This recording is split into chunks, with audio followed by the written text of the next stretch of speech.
ఓం నమో భగవతే శ్రీ రమణాయ. రమణాశ్రమ లేఖలు లేఖ 59. యథేచ్ఛ. తేదీ 13/8/1946. బెంగళూరు నుంచి వచ్చిన కోమటి కుర్రవాడొకడు తల జడలు కట్టుకొని మధురక వృత్తిలో జీవిస్తూ అరుణాచలేశ్వరుని దేవాలయంలో పడుకుంటూ నేను వచ్చిన కొత్త రోజుల్లోనే 2-3 ఏళ్ళున్నాడిక్కడ. అప్పుడు తన తల్లి ఆశ్రమానికి వచ్చి వానిని ఇంటికి రమ్మని ఒత్తిడి చేయడం ప్రారంభిస్తే పండరీపురానికి పారిపోయినాడు. ఆమెకు ఇతడొకడే మగబిడ్డ. కావలసినంత ఆస్తి. వీడో ఏదీ వద్దని అదొక విధమైన విరాగి. ఆ తల్లి మొరపెట్టుకుంటే 1-2 సార్లు తల్లి మాట వినమని చెప్పి చూశారు భగవాన్. వినలేదు, పారిపోయాడు. గత ఆషాఢ మాసంలో మళ్ళీ వచ్చాడు.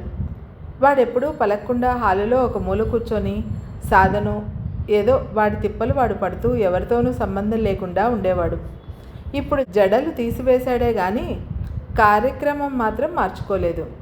భగవాన్ చూస్తూనే ఉన్నారు. వాడు పలకలేదు, వీరు పలకలేదు. 15 రోజులు గడిచిన తర్వాత ఒక మధ్యాహ్నం ఉద్యోగం చాలించుకొని వచ్చిన మన రాజగోపాలయ్యరు యథాప్రకారం లైబ్రరీ పనిలో హాల్లో హాజరై ఈ కోమటి బిడ్డను చూసి, పండరీపురం నుంచి వచ్చాడా? ఎప్పుడో వాడమ్మ వీడు వస్తే జాబు రాయమని అడ్రస్ ఇచ్చింది కదా అన్నారు భగవాన్తో. అవును, వచ్చారు.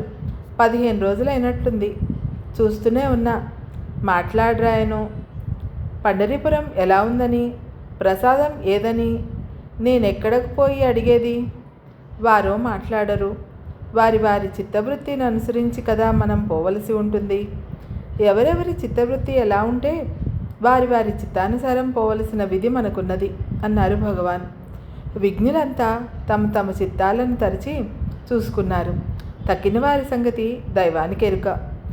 ఎవరెవరి చిత్తవృత్తి ఎలా ఉంటే వారి వారి చిత్తానుసారం పోవలసిన విధి వారికి ఉన్నదట.